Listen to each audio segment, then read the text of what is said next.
Meu amigo, minha amiga, seja bem-vindo, seja bem-vinda ao Lounge. Esse é um espaço onde estaremos discutindo sobre temas pertinentes dos nossos dias e conectando com a nossa espiritualidade. E o tema de hoje será paradoxo. Paradoxo é como se fosse algo sem nexo, uma contradição. É o ilógico se tornando verdade. É praticamente a tartaruga ganhando do coelho em uma corrida. É como se fosse um jovem aparentemente fraco e magro vencendo um gigante. É um Deus que se tornou humano, que se tornou frágil e morreu numa cruz. É quando o forte reconhece a sua força, mas na verdade é fraco. Mas quando o fraco reconhece a sua fraqueza, aí ele se torna forte. Isso é paradoxo. É algo que foge totalmente dos estereótipos. E é por isso que considerando tudo isso, que eu prefiro não ser rotulado como um vencedor. E é sobre isso que estaremos cantando a partir de agora. Seja bem-vindo ao Lounge.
De que ainda sou um manequim. Difícil é assumir a falta de controle que há em mim. Até que numa noite eu te vi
Agora é oficial, demos início aí ao primeiro episódio do Lounge e estamos com um formato diferente aqui. A gente vai ter esse encontro agora todos os domingos a partir das 19 horas, depois do culto das 17 horas. Estaremos juntos, refletindo sobre temas pertinentes do nosso dia a dia e aprofundando ainda mais sobre a nossa espiritualidade. E para dar início, Gui, nesse primeiro episódio vamos falar sobre paradoxo. Uma palavra complicada, fácil de decifrar ela. E vamos, nos próximos minutos, aprofundar sobre essa palavra paradoxo. Pois é, digo, o paradoxo ele é um paralelo, O paradoxo ele nem sempre é contraditório. Na verdade, a nossa fé ela é cheia de paradoxos, O rei que serve, o Deus que morre e tantos outros que fazem com que às vezes a gente não compreenda muito bem, porque no fundo nós queremos ter o controle e saber o fim das coisas, E como que elas funcionam, mas as coisas não são bem assim. E diante do nosso cenário, diante do que a gente vive como igreja, muitas vezes esse paradoxo ele é colocado de uma forma que nos leva a uma interpretação precipitada, porque como é dito às vezes, textos que são tirados de contexto que falam, aqueles que são servos do Senhor são cabeça, não são cauda, como se sempre aqueles que servem a Deus, aqueles que são discípulos de Jesus, vão ter uma vida fácil e simples, e não é bem assim que as coisas acontecem. Exatamente, eu acho que também a intenção desse encontro, Gui, é decifrar e também confrontar talvez algumas falsas verdades que são levantadas, ainda mais quando envolve a palavra evangelho, quando envolve a palavra Deus. Então acho que talvez você que está em casa, você já é machucado com essa questão de igreja, você não é uma pessoa que se considera tão espiritual assim. E eu acho que nesse encontro, para te ajudar e a gente se identificar, Então, tirar essas barreiras e para isso a gente quer desmistificar muita coisa, E essa palavra, acho que ela vem muito a calhar, porque talvez muitas pessoas tenham uma impressão errada do que é ser evangélico, E a gente sabe também que muitas coisas que mostram por aí, a gente não está de acordo e não faz parte da essência do que é ser evangélico, Então, para isso, nessa caminhada, nesses próximos programas, a gente vai chamar algumas pessoas que caminham com a gente, no qual a gente se identifica, que acredita, que buscam o que é correto, buscam essa essência. E no primeiro episódio de hoje, Gui, a gente vai ter um convidado muito especial, Nada mais, nada menos do que Tiago Arraes, e dos Arraes. Eu acho que muitos gostam e acompanham e escutam as músicas. E tem uma música dos Arraes que é bem interessante, que aprofunda mais sobre esse tema, que se chama Mais, no qual fala que sou mais que vencedor, mesmo eu sendo um perdedor, Então acho que até reforçando aquela passagem de Paulo de Romanos capítulo 8, que fala que somos mais que vencedores em Cristo Jesus. Então já queria aproveitar e fazer um gancho para uma pergunta para Tiago, e falando, Tiago, o que significa ser mais que vencedor em Cristo? Olá pessoal da Ponte, que saudade de vocês. Vocês têm um lugar muito especial aqui no nosso coração e a gente não vê a hora de voltar para Recife para poder encontrar vocês. A gente não tem uma memória ruim de Recife, é só coisa boa. Eu espero que vocês estejam bem, seguros, protegidos. Olá pessoal, uma alegria estar aqui também no Lounge. E olha, só carinho por todos vocês. Obrigado pela oportunidade de fazer parte aqui desse programa e poder compartilhar um pouquinho, sabendo que tem muita gente boa falando e cantando nos dias que seguem. Então é muito bom fazer parte disso tudo.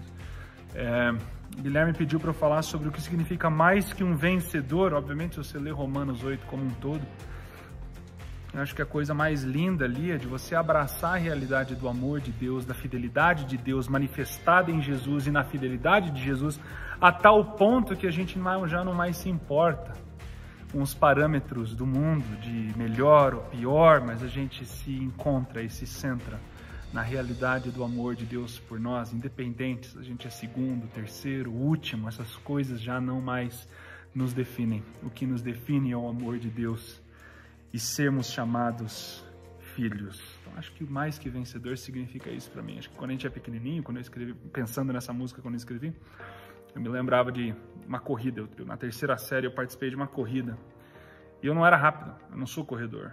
Mas eu queria muito uma medalha, porque meu pai tinha muitas medalhas e eu ainda não tinha ido em psicólogos para me ajudar a resolver esses problemas de infância. Então eu queria ganhar, eu queria ser o primeiro, eu queria pelo menos alguma medalha para me sentir bom em alguma coisa. Aí eu cheguei em 4º lugar numa corrida, que eu acho que era de 4 pessoas apenas.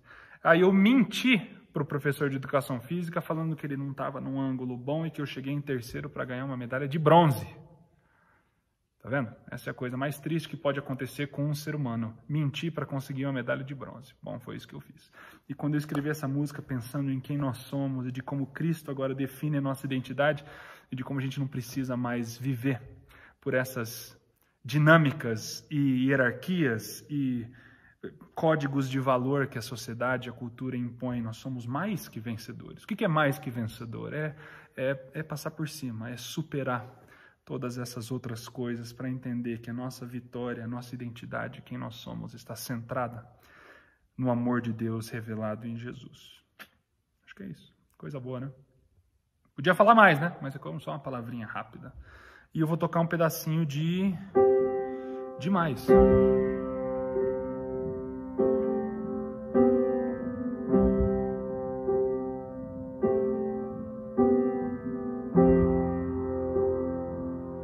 Eu descubro quem eu sou, tua palavra me diz. Eu entendo quem eu fui, quem não mais quero seguir, não.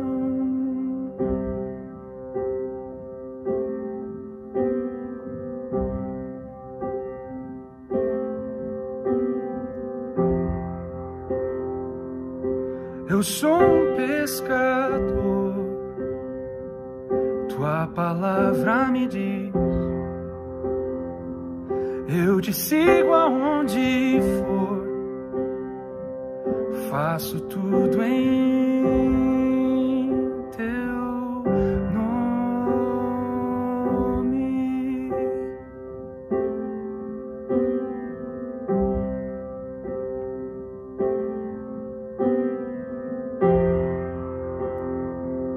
E sou mais que um vencedor, sendo que eu sempre fui eu, segundo em tudo que eu vivi.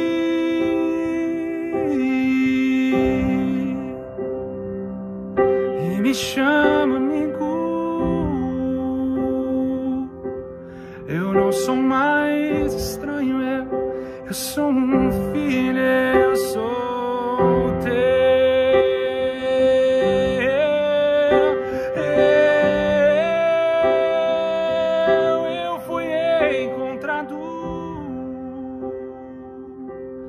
sendo que eu sempre fui o esquecido em tudo que eu vivi.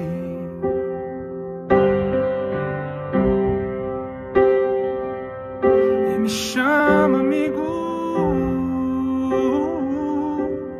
eu não sou mais estranho, eu sou um filho, eu não sou mais estranho, eu sou um filho, eu fui encontrado, eu sou um filho, eu sou teu.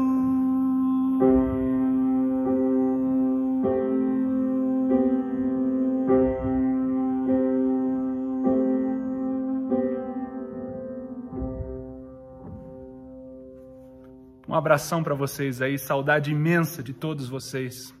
Que a graça de Jesus continue guiando vocês hoje até o último dia. Nos vemos do outro lado. Tchau. Estamos vivendo um paradoxo, algo que nós jamais imaginamos viver. Apesar disso, essa é uma oportunidade de muito aprendizado. Com o isolamento social, nós não podemos diminuir os nossos gestos de solidariedade. Mesmo com a distância, é possível levar ajuda a quem mais precisa. Mas, além disso, é possível também se reabastecer de esperança e fé, através das histórias de superação. E hoje, quem conta algumas dessas histórias pra gente é Fábio Silva. Oi, Fabinho, tudo bem com você? Oi, Raquel, tudo bem? Estamos aqui no Oratório da Divina Providência, na Campina do Barreto, fazendo entregas de cesta básica. A gente tem acompanhado que diante dessa crise, dessa vulnerabilidade social, a fome e a necessidade de ajudar os mais vulneráveis cresceu e aumentou bastante. Então hoje à tarde aqui com um grupo de voluntários, 50 cestas básicas estão sendo entregues para as pessoas mais vulneráveis desse bairro e desse território. Então a gente quer agradecer a todo mundo que está doando, que está participando, que está sendo voluntário nessa grande frente humanitária. Sem dúvida nenhuma que a gente, Novo Jeito, Transforma Recife, Transforma Brasil e a Ponte se tornou uma das principais frentes de engajamento cívico, voluntariado e humanitária no nosso estado diante da pandemia. Só nesse mês de abril e contando já com maio, nós fizemos chegar na vida de 70 mil pernambucanos uma cesta básica e um material de higiene pessoal. Então a gente quer convidar todo mundo para continuar doando, divulgando e participando. Hoje aqui à tarde, famílias vão ser beneficiadas com a sua doação. Que vídeo lindo, Fabinho. Muito obrigado, cara. Você é um cara muito especial. Obrigado por compartilhar do trabalho tão lindo que o Novo Jeito, Transforma Brasil tem feito em parceria com a Ponte. Obrigado mais uma vez, meu amigo. E eu queria saudar todos vocês, porque pelo privilégio de ter vocês conosco aqui nos acompanhando nesse primeiro programa. Esse é o Lounge, um espaço onde vamos escutar música legal, compartilhar sobre a vida, rever alguns amigos, como o Thiago Arraes, acabou de compartilhar um pouco do seu coração, dessa música tão linda. E olha, eu queria dizer assim, de verdade, nós somos uma igreja, e agora talvez você que está nos assistindo que não é cristão, fala assim, poxa, uma igreja, alguém me enganou, não quero saber de crente. Calma, porque eu entendo o motivo talvez pelo qual você tem tanta dificuldade em se relacionar com o cristianismo. Porque aquelas pessoas que representam a igreja de Jesus têm feito um trabalho muito ruim. E eu digo isso assim, eu sou pastor, assim, eu fico triste com as coisas que a gente tem visto. E, por favor, a nossa ideia aqui não é falar que a Ponte é uma igreja extraordinária, não é isso. Mas sangue no nosso coração, tanto quanto o seu, ou talvez até mais, porque a gente tem visto um desserviço, onde pastores querem usar do seu poder para, de fato, assim, tirar daquela pessoa que não tem. Eles querem extorquir, alguns estão vendendo semente mágica para que a gente não pegue coronavírus. Isso não tem nada a ver com o cristianismo. O cristianismo é sobre o maior dos paradoxos, o Cristo Jesus, o Rei dos Reis, que é o grande, mas se faz pequeno. O Rei dos Reis que nasce, mas de maneira tão simples. Esse é o paradoxo que nós queremos conversar e queremos que você se sinta muito à vontade. A partir desse primeiro programa, saiba, você não está só e nós queremos caminhar com você, nós queremos ouvir o que você tem a dizer. Entre em contato conosco e seja muito bem-vindo a esse programa, ao Lounge. E hoje nós vamos começar com alguém muito especial e eu espero que você, de fato, curta esse tempo que a gente tem para bater um papo com alguém que faz parte da nossa família. Pois é, amigos, e para começar esse primeiro episódio, não tem ninguém mais especial. Eu de fato posso chamar esse cara de tio, é um pai espiritual para mim também. Paulo Júnior, muito obrigado por estar com a gente aqui, cara. Um privilégio ter você aqui do nosso lado. Obrigado por ter aceito o convite. Você sabe que você mora no nosso coração. Você é um cara especial demais para a minha vida, para o nosso ministério, para a Ponte. Muito obrigado. Grande privilégio, Gui. Me sinto extremamente honrado e sempre agradeço a Deus por ter esse lugar no coração de vocês aí, vocês no nosso. Um abraço de toda a nossa casa aqui, dos seus irmãos aqui de casa, que te amam muito, amam todo mundo aí em Recife, aí na região Nordeste. Vocês são referência, vocês são consolo e refrigério na nossa vida. Um forte abraço para todo mundo. Que bom, que bom. Amigos, como a gente tem falado, o primeiro tema do nosso lounge aqui é paradoxo e é engraçado porque quando a gente fala sobre paradoxo, por que eu falei que o Paulo Júnior é um cara especial e por que ter começado esse programa com ele, assim? Porque ele é o cara dos paradoxos. Quando eu conheci o Paulo Júnior, como eu falei, eu me sinto parte da família dele, mas até então era um tio. É igual o pai, que você, às vezes você não tem noção de quem é seu pai ou quem é seu tio. E depois que eu comecei a estudar mais tal, e eu me encontrei com ele, eu me lembro que a gente estava sentado tomando um café na padaria, depois de muitos anos, assim, e ele falou assim, deixa eu falar uma coisa para você. E naquele dia, eu entendi talvez uns 20 a 30%, mas aquilo mudou minha vida, porque o Paulo Júnior é o cara do paradoxo. Quem conhece o Paulo Júnior mais, você já ouviu a pregação dele, é perigoso você sentar na frente, perto dele, ou então quando você senta na mesa, você não pode responder de cara a pergunta que ele te faz. Às vezes ele vai falar assim, o céu é azul ou amarelo? Você fala azul, fala amarelo, ou seja, ele trabalha com os paradoxos, e é por isso que a gente fez questão de chamar você, o Paulo Júnior, porque a gente tem falado aqui que o cristianismo é um paradoxo, e eu queria começar fazendo uma pergunta para você, porque é o seguinte, Nesse paradoxo do cristianismo, eu queria falar talvez um pouquinho mais de um conceito sobre o cristianismo como paradoxo. A gente vai ver, por exemplo, Tiago fala sobre isso. É a mistura do pessimismo e o otimismo como mundo, ou seja, a fé e obras. Nós vamos morrer para que a gente possa viver, Romanos fala isso. A vitória na derrota de Jesus. A gente se alegra nas provações, Tiago fala sobre isso. Não temos nada, mas temos tudo. Paulo fala sobre isso, a segunda carta aos Coríntios. Não faço o que eu quero, mas aquilo que eu não quero. Romanos capítulo 7. Poder e força encontrando na e por meio da fraqueza. Ou seja, é simultaneamente o justo e pecador. O cristianismo, para você, é um paradoxo? Eu creio que o cristianismo não é um paradoxo. Paradoxo é todas as opiniões que se formam a respeito dele. O cristianismo é um paráclito, né? Então, para a gente entender um pouco a questão do paradoxo, nós temos que entender o paráclito. Então, o para é aquilo que está ao lado de, é aquilo que está posicionado. O doxo é uma opinião a respeito daquilo.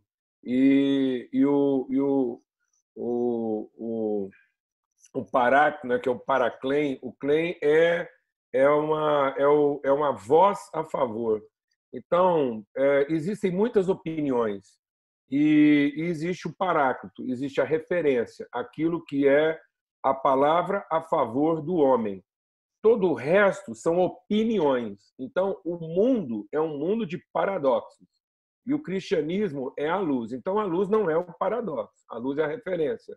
Como todo mundo tem uma opinião, soa que o cristianismo seja paradoxal. Mas, na verdade, a nossa forma de viver é que são invencionistas, são opiniões. Então, a gente está vivendo de opiniões em vez de viver da referência. O cristianismo é a referência. Tudo mais são os paradoxos que se criaram, as opiniões que se formaram para se contrapor, né? Ou para tentar produzir uma interpretação própria daquilo que seria a referência. Então, a gente fica com a sensação de que, como cristão, a gente está vivendo um paradoxo e, na verdade, nós somos. O cristianismo é a referência para onde a vida deveria ir. O Espírito Santo é o paráclito, ele é a voz, ele é o clamor em favor de que está ao nosso lado. Ele é quem diz amém para a nossa vida e o resto tudo é só opinião, são pontos de vista. Nós estamos no meio de uma pandemia, acho que para nós, assim, da nossa geração, é algo completamente novo. E se tem um paradoxo no meio desse caos, é que a gente às vezes percebe alguns representantes religiosos na perspectiva de falar muito sobre a questão da fé, de esperar em Deus, e a gente acredita nisso.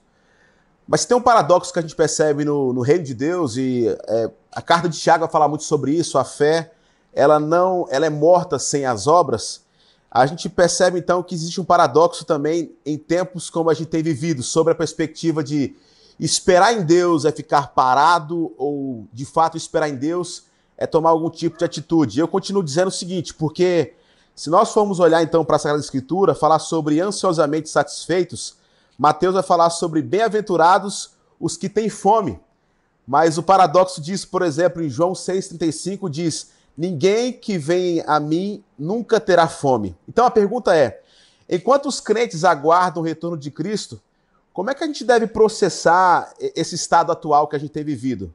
E de que maneira os cristãos têm fome e sede no presente? E por último, de que maneira eles devem ser satisfeitos ou descansar na provisão de Deus?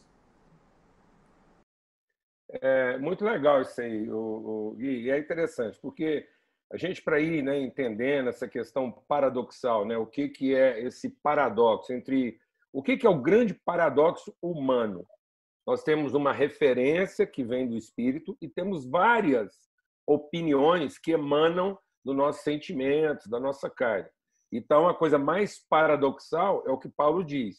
Dentro de mim existe um espírito que quer fazer o que é bom, mas eu habito dentro de uma carne que está sempre pendendo para fazer o mal. Então, e por que a carne, aquilo que a carne quer fazer é mal? Porque ela está sempre caminhando na direção das suas carências, enquanto o espírito caminha na tradução das suas convicções. Então, a gente vai estar sempre vivendo esse dilema. Paulo diz que isso é uma luta, a ponto de gerar em nós uma crise. Então, a vida cristã Ela não é um paradoxo, ela é cercada de paradoxos, de conflitos, e a vida cristã é uma crise, é uma luta interior entre ouvir o Espírito ou satisfazer a carne. Mas quando a gente ouve o Espírito, a gente acaba sendo a referência. Então, enquanto as pessoas têm fome de comer, nós temos fome de alimentar. Então, se nós atendêssemos o Espírito, nós não estaríamos ecoando a fome de comer. Nós não seríamos mais um para ser alimentado, mas nós seríamos aquele um que iria alimentar. Então, a gente não ficaria passivo. Então, não há passividade. A esperança nunca é passiva. A esperança não é ficar à espera, né? A esperança é se mover em direção a. Então, eu encontrei o meu parâmetro, a minha referência, eu estou me movendo em direção àquilo. E aí eu não estou me movendo em cima de uma expectativa, daquilo que eu almejo obter, mas eu estou caminhando em direção daquilo que me orienta, eu estou respondendo a uma orientação de absoluto. Então, isso é muito interessante, porque num tempo de conflito como esse, se há escuridão, a luz não é o paradoxo da escuridão, a luz ilumina a escuridão. A escuridão é o paradoxo da luz, é o que resiste, o que é a ausência de luz. Mas ela não pode oferecer essa resistência porque a luz brilha no meio da escuridão. Então, nós temos uma fome. Qual a nossa fome? É de alimentar. A árvore frutífera tem fome de alimentar, enquanto quem se acerca dela tem fome de comer. Então, a gente, nesse paradoxo de fomes, nós seríamos o alimento. Mas como é que a gente encontra, então, esse, digamos assim, saber onde ou até quando esperar, na perspectiva, eu estou falando aqui de fé e obra, certo? Porque a gente, às vezes, entra nessa crise de não, vamos... A gente vê, por exemplo, nessa crise, essa pandemia, muita gente se apegando na sua espiritualidade, eu não sei qual a fé das pessoas que estão nos assistindo hoje aqui, e acham que isso é a resposta para uma crise como essa. Por outro lado, você vê, às vezes, um ativismo muito grande de entrega à cesta básica, e eu não estou falando mal nem de um nem de outro. Como é que você acha que a gente tem que encontrar esse equilíbrio na vida cristã ou na vida comum? O que a gente precisa fazer? Porque a gente tem visto muita gente desesperada, ou na perspectiva de esperar simplesmente em Deus ou na força que essa pessoa acredita, ou talvez de um ativismo que tem até se esquecido talvez da essência e o porquê do fazer das coisas. Ô Gui, assim, eu quero aproveitar essa oportunidade para falar de uma coisa assim, que até eu acho que ajuda muita gente a entender melhor a igreja, né? Porque muitas pessoas pensam que a igreja é a reunião, né? É a liturgia, é essa coisa cultica da veneração, do louvor. E, na verdade, a igreja é o movimento, é exatamente essa referência. A igreja é a possibilidade de perceber como é que o Espírito se movimenta. Ou seja, quando a igreja se movimenta de acordo com o Espírito, então ela é o paráclito, ela gera um fluxo, ela inicia um movimento que vai orientar todos os outros. Então a igreja seria esse movimento que poderia produzir a harmonia de todos os paradoxos. Então, na medida em que ela percorre, então a figura para a igreja não é uma reunião solene, não é um culto, não é uma invasão, não. Ela seria o rio no meio do deserto. Então, o movimento dela iria tornar todo o seu entorno frutífero, o jardim. Então, na medida em que esse espírito se movimenta, todos os paradoxos seriam alinhados e haveria uma iluminação, um entendimento, uma harmonização. Por que eu estou dizendo isso? Porque a forma de eu entender isso, então, seria na relação. Na relação. Então, por isso que quando 2 ou 3 quer resolver o dilema, quer saber se é hora de movimentar ou de ficar parado, junta 2 ou 3 e, em comunhão, decidam isso. Porque aí não será uma decisão em favor de uma ansiedade pessoal, de uma inquietação, não será uma ação precipitada, não será uma coisa que eu estou agindo motivado pela necessidade. Então, que as nossas ações não sejam motivadas pela necessidade, mas sejam movidas em favor delas. Então, quer resolver este dilema? Ajunta mais um ou dois e conversa sobre isso. Porque o paráclito do Espírito é a relação, é a comunhão. Então, nós temos o amor do Pai, a graça do Filho e a comunhão do Espírito. Então, não haverá efetiva manifestação da graça se não for num ambiente de comunhão. Então, eu quero dizer o seguinte: a fome não é a necessidade da satisfação. A fome é a oportunidade do encontro. E, às vezes, na tentativa de resolver o problema, nós não estamos promovendo o encontro. Então, que ao perceber a fome, ao perceber qual que é a necessidade, que eu veja nisso a oportunidade do encontro. Eu tenho que começar pelo encontro e não pela tentativa de solucionar o problema. Então, esse momento agora seria muito mais um momento de promover encontros do que ter problema resolvido. Porque nós vamos resolver os problemas, mas eles vão continuar existindo. E nós não vamos saber enfrentar os próximos problemas se a gente não tiver aproveitado a oportunidade desse para promover o encontro. Então, esse é o paráclito. O paráclito, a referência que vai harmonizar todos os paradoxos, é uma relação bem resolvida e não um problema bem atendido. Então, se nós desenvolvemos relações saudáveis, nós estamos aptos para qualquer problema.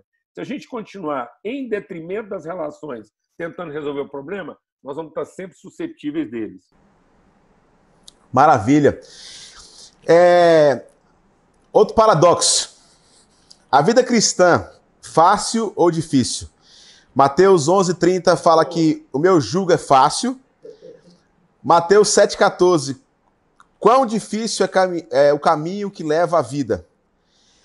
Os crentes devem esperar uma vida cristã fácil ou difícil? E como o entendimento adequado desse paradoxo afeta a maneira como os cristãos processam as realidades da vida cotidiana? Eu quero explicar isso um pouquinho, Paulo, porque a gente tem muita gente nos assistindo assim que talvez não são cristãs, elas talvez têm dificuldade com a igreja, até porque eu creio que muito do que se passa na televisão, sob a perspectiva, inclusive, compre a sua semente mágica que você não vai ser afetado pelo coronavírus, compre isso, aquilo, que a sua vida vai ser facilitada. E eu creio que, infelizmente, muitas pessoas, eu creio disso assim, o pessoal não tem raiva de Jesus, mas as pessoas que representam ou se dizem os representantes do cristianismo, principalmente no Brasil, estou falando do nosso contexto. Então, era bom a gente explicar um pouco mais isso, porque para nós talvez é muito claro esse contexto de ser uma vida cheia de percalços, difícil. Mas, por outro lado, a gente precisa entender que o fardo é leve, mas também é suave. O que Cristo veio trazer para nós é o paradoxo do cristianismo. Então, queria que você desenvolvesse um pouco mais essa perspectiva sobre o paradoxo da vida cristã. Fácil ou difícil? Bom, primeiro eu queria dizer para toda a gente aqui que é o seguinte. Quando a gente ouve certas coisas, a gente tem também que ter a serenidade que algumas pessoas representam elas mesmas, né?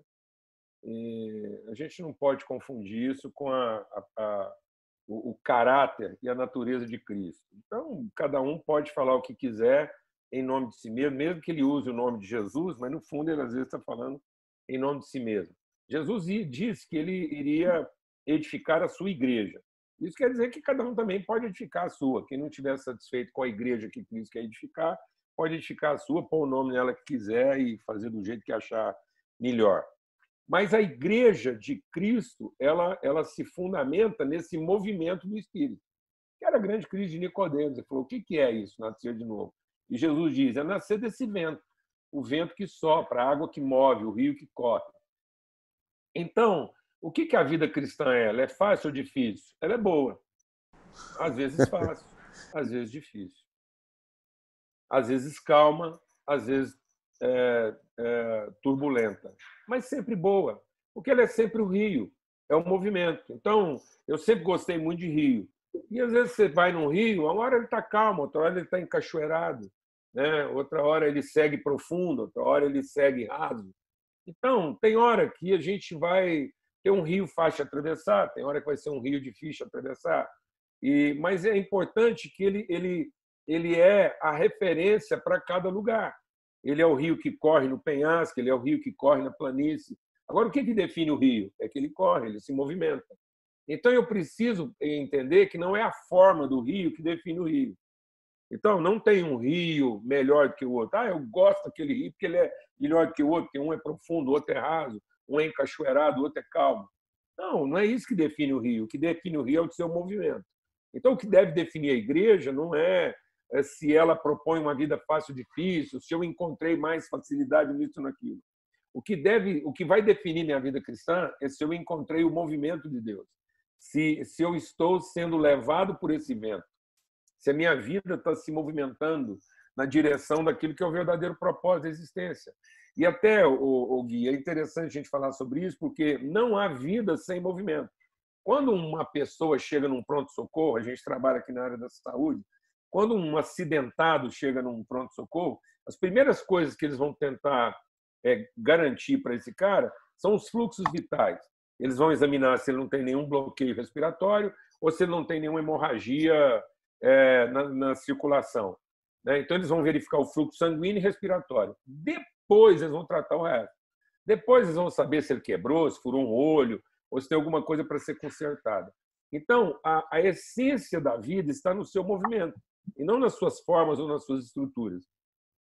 Então, por que é movimento? Tem hora que vai ser fácil. E por que é movimento? Tem hora que vai ser mais fácil. Então, não tente encontrar uma vida fácil ou difícil, eu não fique pensando porque ela é mais fácil, ela é menos cristã ou mais cristã. Eu sou mais crente, por isso a minha vida é mais fácil. Ou porque eu sou mais crente, porque minha vida é tão difícil, os crentes têm que sofrer. Não tem nada a ver com isso, não. Ela tem seus momentos fáceis, tem seus momentos difíceis, tem seus momentos calmos, tem seus momentos atribulados, mas o que define é se nós estamos em movimento. Ou seja, se o vento está soprando e nós estamos obedecendo. Porque é isso que vai alinhar todo mundo. É o movimento, não é a forma, não é o nosso estilo que vai alinhar todo mundo. O que vai alinhar todo mundo é se todos nós formos nesse movimento. E por isso que os desafios, as lutas, as necessidades são o lugar onde a igreja se movimenta. Porque ela é a resposta, porque ela assume a responsabilidade. O grande movimento da igreja é assumir a responsabilidade dos paradoxos humanos. Então, ela é a resposta, na medida em que ela assume isso. Na medida em que ela, estando bem resolvida e gerando esse movimento, ela assume a responsabilidade das questões humanas. Ela não se assombra. E outra coisa, viu, Gui? Ela não pretende resolver as questões. Uhum. Ela assume a responsabilidade delas. Então, alguns problemas não serão resolvidos, mas nós assumimos a responsabilidade deles. Então, se alguém tiver que morrer, pelo menos não vai morrer sozinho. Se alguém tiver que sofrer, pelo menos não vai sofrer sozinho. Porque morrer, pode morrer. E sofrer também pode sofrer. Então, a nossa proposta aqui não é acabar a fome do mundo, mas é comer junto o último pedaço de pão. Então, pelo menos, a gente não sabe se nós vamos morrer no fim de fome, mas pelo menos a gente sabe que vamos comer juntos o último pedaço de pão. É isso que interessa, que ninguém estará sozinho. O Salomão escreveu isso muito bem. Ele falou: pior não é cair, é não ter quem levante. Pior não é sentir frio, é não ter com quem deitar. E pior não é ser atacado pelos inimigos, é não ter alguém do lado que nos ajude. Então, o pior não é a luta, a guerra. O pior é a solidão. Não é a fome, é a solidão. Não é a queda, não é o frio, é a solidão. Então, a maior maldição humana, ela vem antes do próprio pecado, que é o quê? A solidão. Deus olhou e falou: não é bom que o homem seja só. Então, o grande desafio agora não é arrumar comida para todo mundo, mas é, pelo menos, providenciar que se alguém vai passar fome ou vai comer, que não seja sozinho. Paulo, existe mais um paradoxo porque todos nós queremos saber como é que vai acabar isso, quando acaba, se vai sair a vacina, quando é que a nossa vida volta ao normal. E talvez eu poderia traçar aqui 3 perspectivas. A gente encontra pessoas otimistas, pessimistas, outros que se dizem realistas. Eclesiastes 1:2 fala o seguinte: tudo é fútil. Mas Paulo, na sua primeira carta aos Coríntios, capítulo 10, 31, ele diz: tudo é significativo. Façam o que fizer, façam tudo para a glória de Deus. Nessa perspectiva, eu queria perguntar o seguinte, então. Qual é o sentido da vida? Como o estado atual do universo reflete as realidades tanto da maldição quanto do reino de Deus que está invadindo o mundo? Junto, em comunhão, ainda que seja remoto. Então, quando eu estou falando de comunhão, não estou falando da gente estar perto. Então, O que é a vida? A vida é a comunhão. Jesus falou isso. Ele falou assim, olha, eu estou indo embora e vou deixar vocês no mundo de tribulação. Puxa, ele é o Salvador, vai deixar a gente no mundo de tribulação? Então, isso é um paradoxo? Não, ele está apontando qual é a salvação. Ele diz, eu estou indo embora, vou deixar vocês no mundo de tribulação, mas não vou deixar vocês sozinhos, vou mandar para vocês o meu Espírito. Eu estarei convosco, ele estará convosco até a consumação dos séculos. Então, é esse entendimento de que nós formamos uma relação.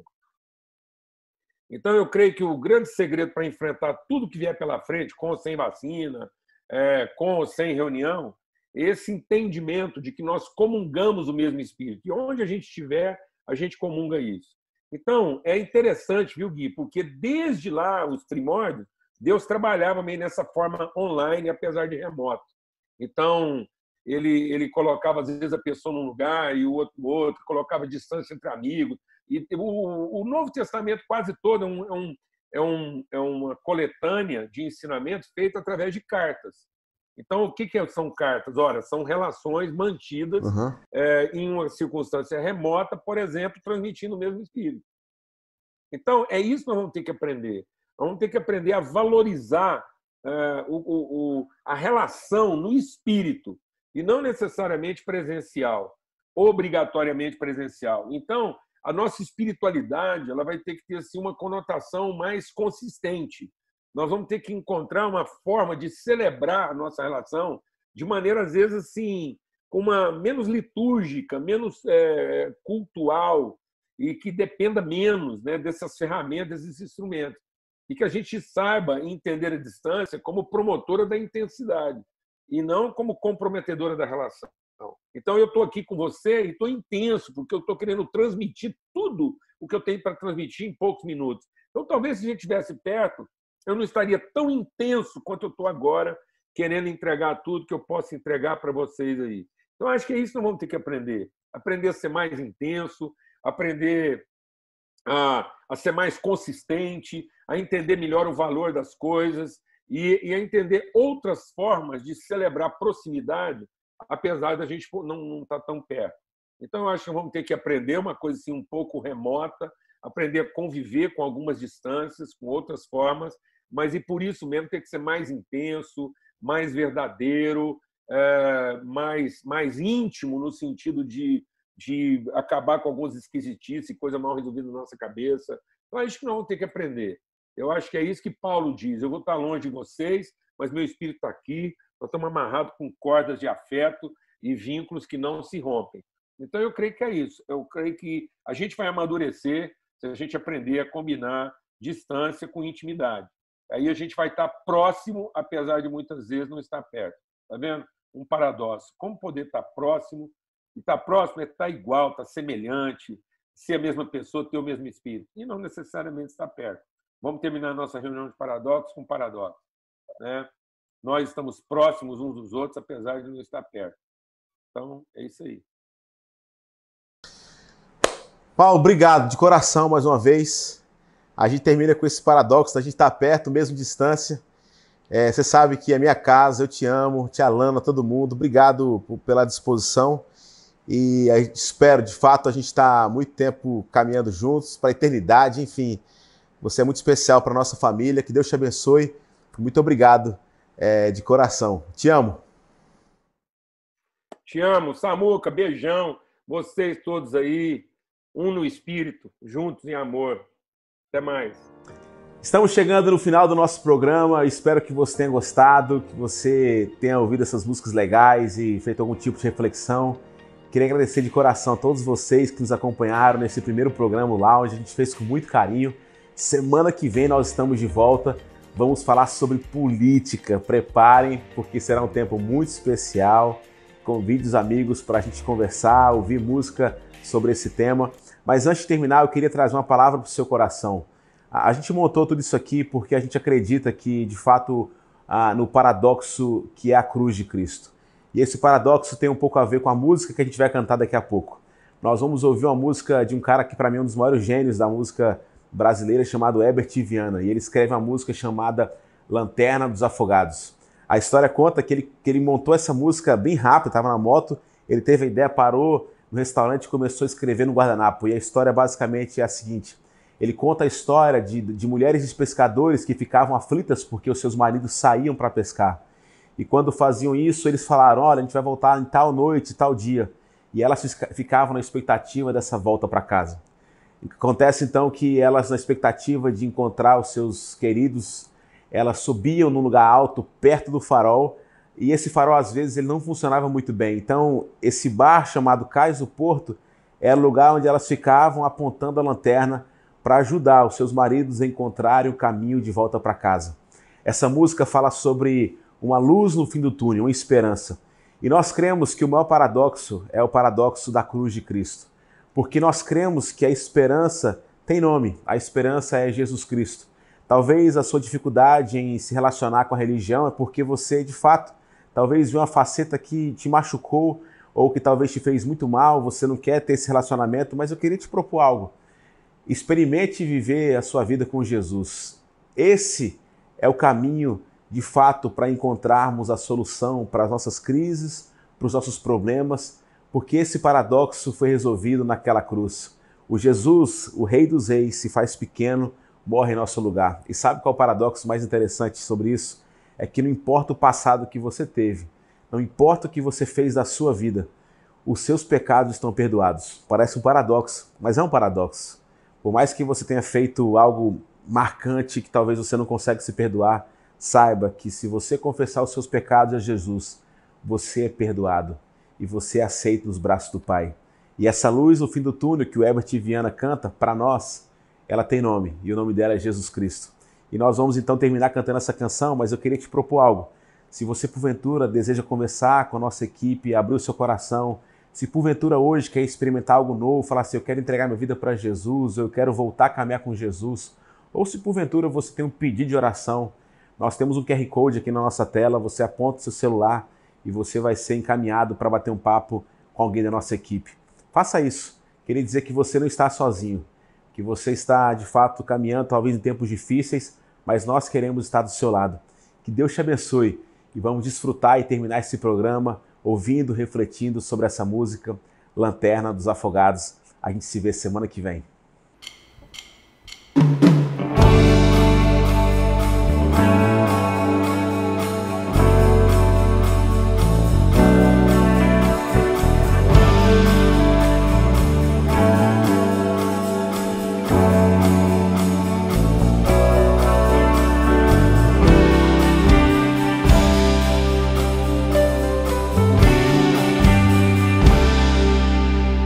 Quando tá escuro e ninguém te ouve, quando chega a noite e você